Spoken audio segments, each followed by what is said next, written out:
Meg, can you just give us an update on the health of the squad? Yep, so I assume you're talking about Elise there. So she's got a sore hip. She won't train today, but we'll give her every chance to play tomorrow, but we won't be able to make a call on that until tomorrow when she's able to do something and see how she goes. It's pretty significant she can't train. I mean, is that just a precautionary thing, or is she literally not able to train? No, it's just to give her the best chance to be able to play tomorrow. So, I'm sure the medical staff have worked all that out. But, yeah, she'll have sort of a day off today, sort of try and give herself the best chance, and then we'll make a call tomorrow. She is a bit of a warhorse. I mean, is she doing extras or anything to try and get herself up? Oh, she's the ultimate professional. She's doing everything that she can to get herself up. So if anyone's able to do it, I'm sure she is, and she'll do everything she can. Is it sort of, does it unsettle things much if she doesn't get up?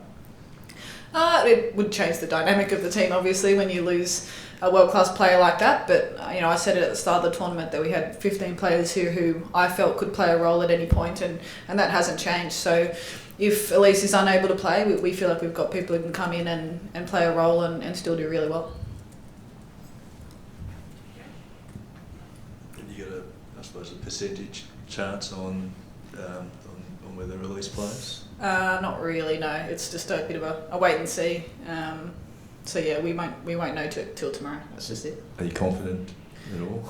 Yeah, I'm confident. And given who the player is, she's showed in the past that she's extremely resilient and able to play through things. So if anyone's able to do it, then it's Elise. And as I said, we'll give her the best chance possible and leave it as late as we can, and then go from there.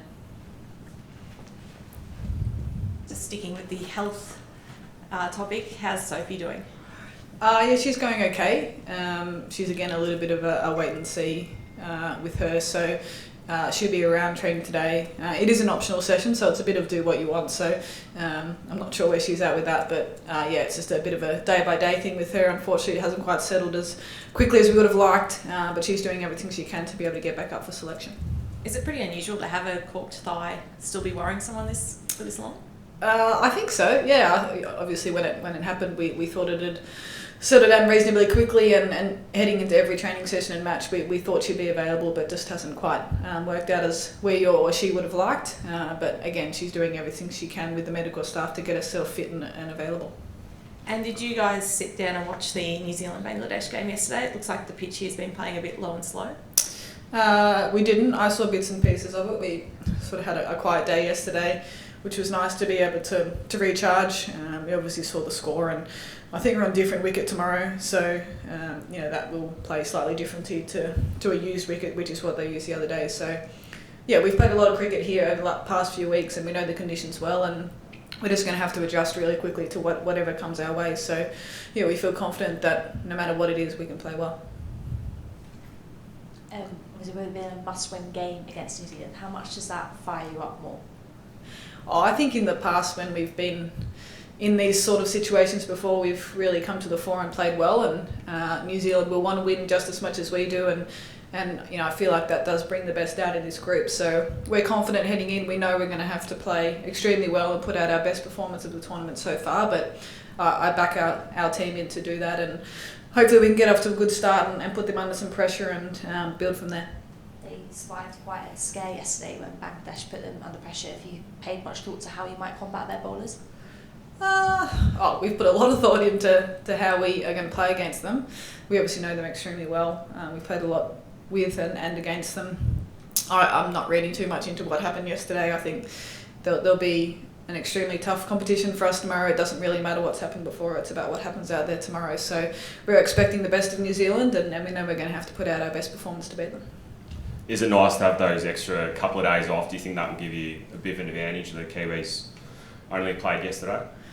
There's no doubt that the rest day came at a good time for us yesterday.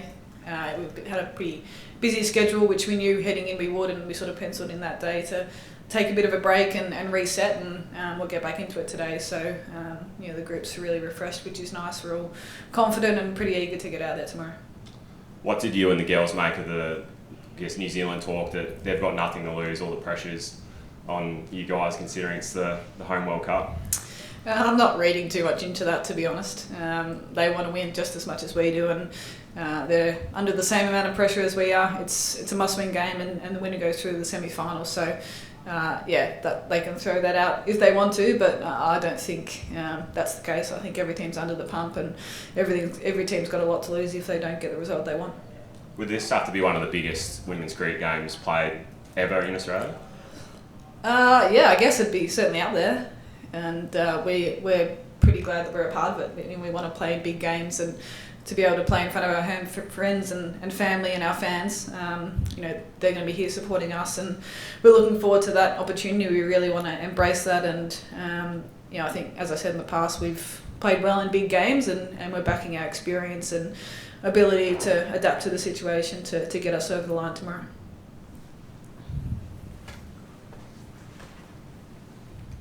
Just read the messaging you give to the players today and tomorrow before the game. Are you talking about it, the significance of what it means tomorrow, or are you trying to avoid that and just focus on the things that you do well? I'm just wondering what the messaging is, because it is such a significant occasion for you and for all the players, and you have youngish players in the squad as well who could be feeling the effects. I mean, how do you address that?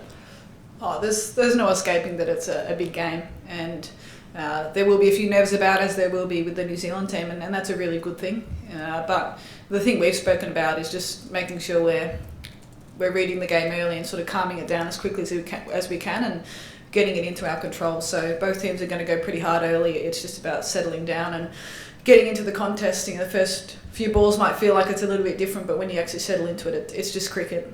We've played a lot of it, and it's something that we know really well. So that's our message, is to go out there and embrace what happens, absorb it if we have to early, but then we're backing ourselves to be able to put out a really good performance. What about personally? Have you felt the wall sort of closing a little bit over the last couple of weeks? Obviously on the back of losing the first game, pressure builds, and the spotlight is zoning in on you guys.